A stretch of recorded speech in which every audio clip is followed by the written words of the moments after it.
And welcome back. Our guest this morning for News Talk is Diane Stancato, the Executive Director of the YWCA of the Mohawk Valley. Thank you for your time. Well, thank you for inviting me here. And October is the Domestic Violence Awareness Month. It is National Domestic Violence, not just here. Everywhere. And it's been around since 1989. Yes, we've been doing this work a long time. 30 years. Yes. And I know we had a big press conference the other day to announce, obviously, kick off the month.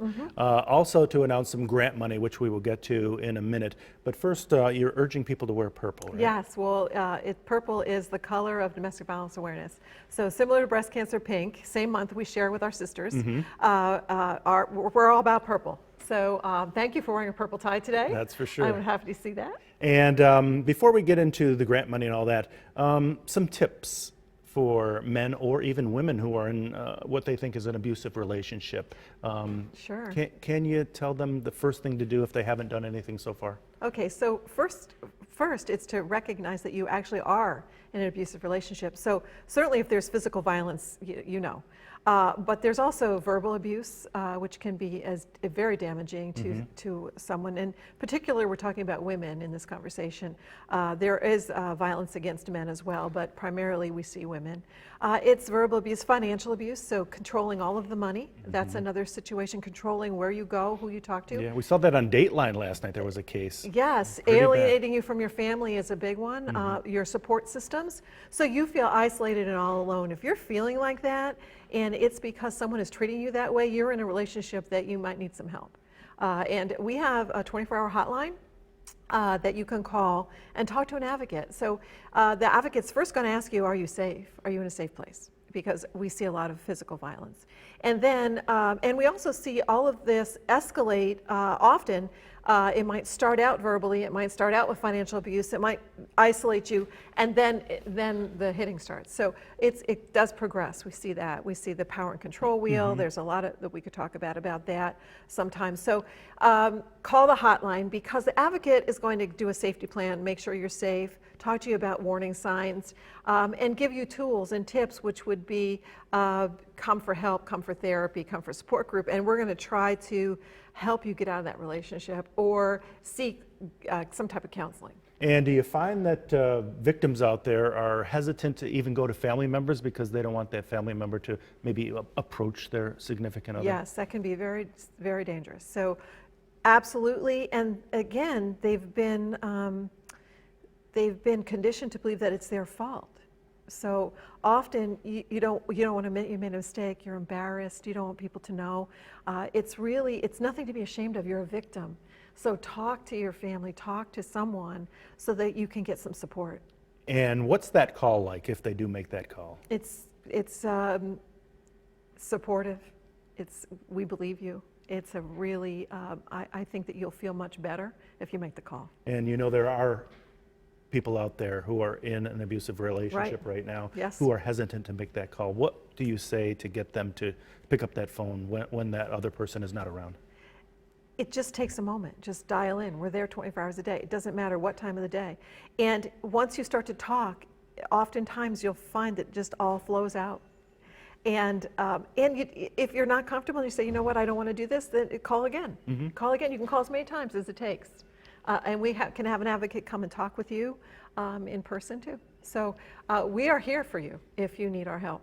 And how about some tips for the abuser? I mean, is there anything you can say to that person to sort of stop them from that moment and maybe get out of the house or just get away?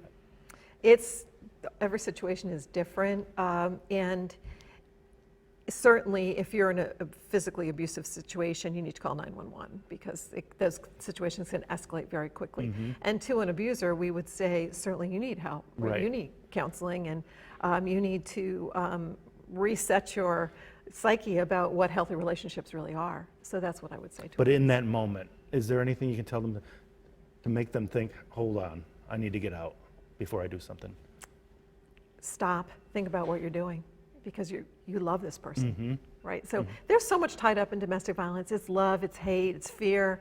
It's so emotional. You're in a relationship with this person. We all know what relationships are like. I often say when people are flip about domestic violence, I say, what if all of a sudden your significant other turned around and hit you in the face? What would you do? You would be stunned, you would be shocked, most of us wouldn't leave right away. We'd be saying, what's going on here, right? So you want to fix it, you want to make it work, but as it escalates, you will and you may need help. And do you find that people are fearful of the ultimate worst outcome, that there could be a murder? Yes, well, we've just experienced 2 of those in our community. Again, it's a very dangerous situation if there's physical abuse, and it escalates quickly. We are in collaboration and work in cooperation with law enforcement. It's so dangerous. Even there, it's one of the most dangerous calls they go on because there's so much emotion tied up in it. Now let's get to the $4.8 million grant from the state that's coming our way here in the Mohawk Valley. We are so honored to be the recipient of this grant. It is going to allow us to grow and expand in areas that we have been sorely lacking. So the Office of Victim Services was so generous to us to allow us to add some new advocacy. So we see a rise in elder abuse. Isn't that terrible? There's a rise in our community in elder abuse across the country. So we're going to have an advocate devoted to elder abuse. We're going to be able to add to other advocates to shore up our resources. One of the most exciting things we're going to be doing is turning our safe house, which is Lucy's house in Rome, into a 24-hour shelter, which means staffing 24 hours a day with higher security. Because right now, if you're in a highly dangerous situation, we can't place you there because we don't have 24-hour staffing. So that's going to really broaden our scope. So do you have one here in Utica? We have a 24-hour shelter in Utica, yes. But now the one in Rome will also be a 24/7. Yes, yes, and that's one thing that we were really excited about. And then prevention education. We really have to focus on prevention, because prevention is the key to ending the cycle of violence. If we can reach young men, if we can reach boys and young men and have them learn what healthy relationships really are, we can change the number from 1 in 3 women will be in a domestic violence situation, hopefully to 1 in 10,000. Yeah. But we have to start with men. So we have this program that we are adopting. We're an early adopter. It's called Amend Together. So excited about this program. It is a prevention initiative to end violence against women and girls by engaging men and boys in the solution. In schools? In schools, in sports programs, wherever we can get in the door.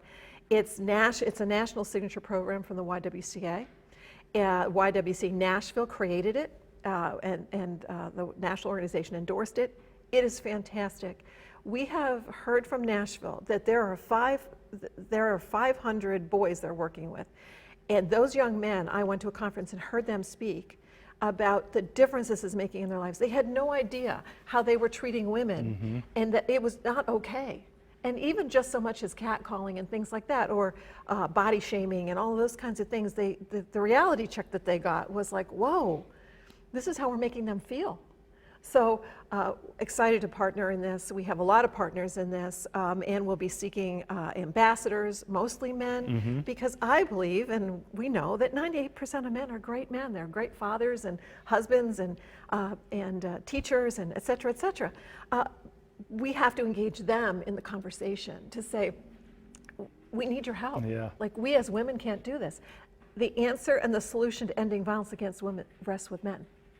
And quickly, just a few seconds left, are you already approaching local school districts to try to get it in? Yes, we'll be rolling this out in 2020. Wow. So we're starting to step up now, so Yeah. you'll hear more about it. So a year from now, it could be in our school districts. We're hoping they'll let us in, yes. Beautiful. Thank you for all your time. Thank you. A I big appreciate it. month. Yes, it Big is. month. Thank you. Thanks. And stay with us. We're back to wrap things up right after this.